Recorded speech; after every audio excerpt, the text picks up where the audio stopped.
Я сейчас нахожусь на окраине Москвы.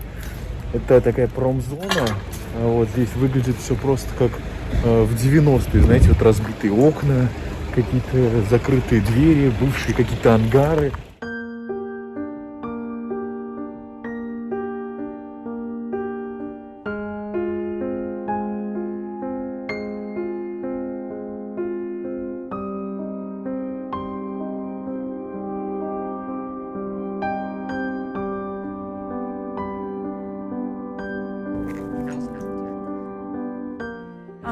Не понимает. Не понимает. Не разговаривает. И на руку ничего не ведет. Не берет на руку.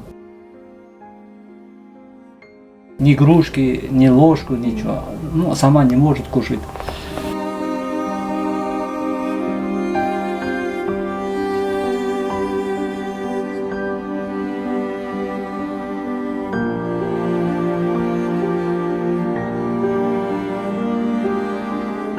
Небольшая комнатка, метров, наверное, 8 квадратных метров. Здесь живет семья. Вот эта вот часть родителей, соответственно, отгорожена кровать, шкаф, телевизор. Здесь вот, соответственно, такое разделение типа шкаф. И вот на этой кровати живет, спит дочка. Вот. Прямо здесь, в общем-то, все и так называемая мини-кухня. Дочка сама не кушает, потому что ДЦП. Соответственно, она не может жевать. Ей нужно давить еду, в семье нет блендера, вот, они давят его вот такой давилкой.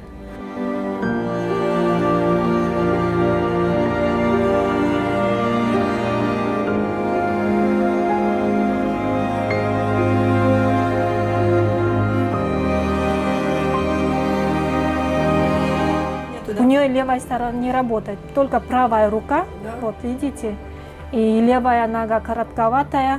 То есть вам нужен конкретный аппарат? Да, аппарат, как корсет же, бывает корсет, да, поддерживающий, корсет. Да, типа такого, да, на ноги отдельно, на тазобедренное отдельно. Девочке нужен не только корсет и медикаменты, но и мягкие творожки, пюре, которые можно не жевать, а денег в семье остались просто копейки.